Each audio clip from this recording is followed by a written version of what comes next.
Bonjour, c'est Marie-Fabiola. Tout d'abord, n'oubliez pas de vous abonner si ce n'est pas déjà fait. Aujourd'hui, nous allons parler de comment je suis arrivée en Bretagne, car avant j'étais en région bordelaise. Nous habitions donc à Mérignac, dans un immeuble de 15 étages. Nous étions 14e. Et suite au confinement du Covid, on s'était dit pourquoi pas acheter ailleurs et surtout acheter une maison pour mieux en profiter. Donc ça s'est fait comme ça. On se met à chercher et on trouve assez rapidement un bien qui nous plaît à Saint-Médard-en-Jalles. Une maison à retaper, certes, mais avec un sol magnifique. Donc du coup, on se décide pour faire une offre. Concernant l'achat de cette maison, il était indispensable que nous vendions d'abord notre appartement pour avoir assez d'apport pour pouvoir faire l'offre sur la maison. On trouve un premier acheteur pour notre appartement. Donc on est heureux, on dit ah ça y est, ça va être rapide. Et les gens ont 10 jours pour se rétracter. Et les acheteurs, au dernier moment de la date limite, annulent leur offre. On se dit tant pis. Et quand je dis on a vendu, c'est pas nous, hein, c'est une agence immobilière qui avait eu l'exclusivité du bien. On attend encore un peu, d'autres acheteurs se présentent, ils font une offre et ils se rétractent encore avant la date limite. Là, on se dit bon, bah, c'est peut-être pas le moment, donc faisons une petite pause. Nous faisons la pause et je retrouve à ce moment-là dans mes cartons la carte de visite d'un agent immobilier indépendant. Alors, cette carte, je l'ai obtenue il y avait quelques années quand j'étais partie à Orléans lors d'un Blablacar. Il y avait un agent qui m'avait donné donc sa carte. Je me suis dit, waouh, pourquoi pas. Donc, tonton, on la contacte et elle nous renvoie vers une collègue donc, de la région. On prend contact, elle vient, elle fait son tour et elle prend le bien en charge. Par contre, elle attend un peu le temps que l'exclusivité se termine avec l'autre agence. Et là, nous avons une troisième offre de l'agence principale. Les gens se rétractent pour la troisième fois. Et là, mon mari perd patience. Il me dit non, c'est bon, stop, on arrête. Si Bordeaux ne veut pas de nous, rentrons en Bretagne, parce qu'il est breton. J'avoue que je ne m'y attendais pas du tout, absolument pas, mais je me suis dit pourquoi pas. Ça nous permettrait de voir la famille plus régulièrement. Mon fils pourrait voir ses cousins, ses cousines. Et puis, je ne travaillais pas, donc il n'y avait rien qui me rattachait à part mon église à Mérignac. Et là, on a enclenché. Il s'est rapproché de son employeur pour lui dire qu'il avait un projet de déménagement. Et là, il s'est retrouvé à faire un choix. Donc, soit son employeur actuel, qui était d'accord pour qu'il parte à Rennes, mais avec du télétravail, et une autre boîte qui était aussi à Bordeaux, mais qui voulait ouvrir une agence à Rennes. Donc, télétravail également. Et on a discuté, je lui ai dit mais pourquoi pas tenter une nouvelle aventure, une nouvelle start-up, donc pourquoi pas. Et là ensuite, ce qui s'est passé, on a fini par vendre l'appartement grâce à l'indépendant à un tarif plus cher que les précédents. Donc au final, il fallait attendre.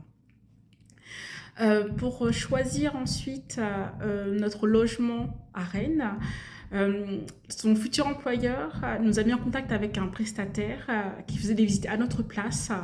Donc, elle faisait des vidéos, des photos et nous les envoyait pour qu'on puisse choisir très rapidement car les logements étaient, le marché était très serré. Donc, il fallait agir très rapidement. Et nous avons choisi notre logement sur photo.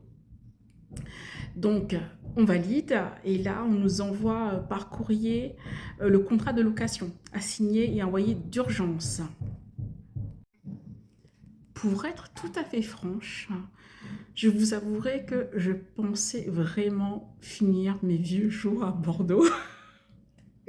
car Bordeaux, c'est ma ville de cœur. C'est là où j'ai fait mes premières expériences en tant qu'adulte, mes bêtises aussi. J'ai tout fait à Bordeaux. Et donc voilà, j'avais trouvé aussi une communauté, une église où je me sentais bien, je me sentais en famille, qui prenait soin de moi, que ce soit en général ou pendant la grossesse. J'ai été vraiment pourri gâtée. Et là, d'un coup, quand mon mari me dit non stop, on part en Bretagne, j'ai prié.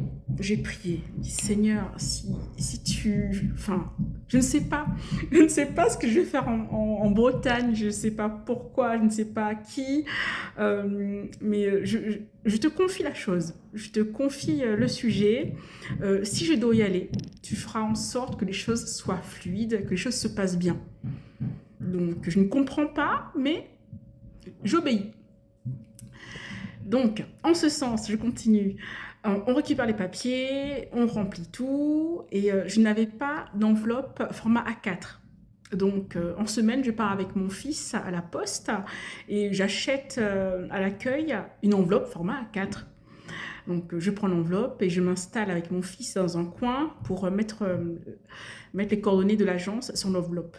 Et là, mon fils qui se tenait à mes jambes, il devait avoir 1 an et demi, je ne sais plus, ou 2 ans en tout cas, il me tenait, il n'arrêtait pas de dire « Maman, maman ». Du coup, j'étais sous pression, je voulais être rapide, efficace.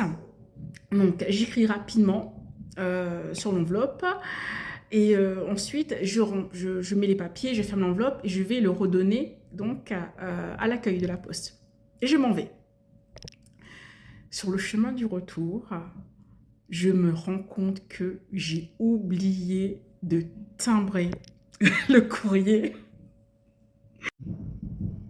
J'appelle mon mari en catastrophe, je lui explique ce qu'il s'est passé, sachant que la levée du courrier était à 16h et que j'avais été déposée à 15h45, le temps de rentrer et de me rendre compte, il était trop tard pour récupérer l'enveloppe. Il me dit « Calme-toi, tu vas écrire un courrier à l'agence immobilière et leur expliquer la situation. Car en fait, quand vous recevez un courrier non affranchi ou pas suffisamment affranchi, vous pouvez le recevoir en payant le dû du timbre, justement. » Donc, je fais ça. J'envoie un mail, j'explique. Alors, on était un vendredi, levée de courrier à 16h, à Mérignac, région bordelaise.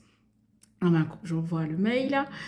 Et le lendemain, samedi, 10h30, je reçois une réponse de l'agence immobilière qui m'informe qu'ils ont bien reçu l'enveloppe le lendemain à 10h et qu'il n'y a aucun problème d'affranchissement, que c'est bien arrivé, qu'ils n'ont pas eu à compenser un timbre ou quoi que ce soit. Et voilà, et là, je me suis mise à genoux. Je me suis dit, Seigneur, j'ai demandé des choses fluides. Plus fluide, ce n'est pas possible. Le courrier est arrivé en moins de 24 heures sans timbre. Donc voilà comment nous sommes arrivés à Rennes avec confiance, sans savoir ce que j'allais faire et avec qui, mais avec confiance. Merci d'avoir pris le temps de regarder la vidéo. Si vous avez aimé, n'hésitez pas à liker et à partager. Et si vous souhaitez m'encourager, vous pouvez aller voir dans ma boutique Spreadshirt. J'y propose des articles pour toute la famille à thématique chrétienne. Que Dieu vous bénisse.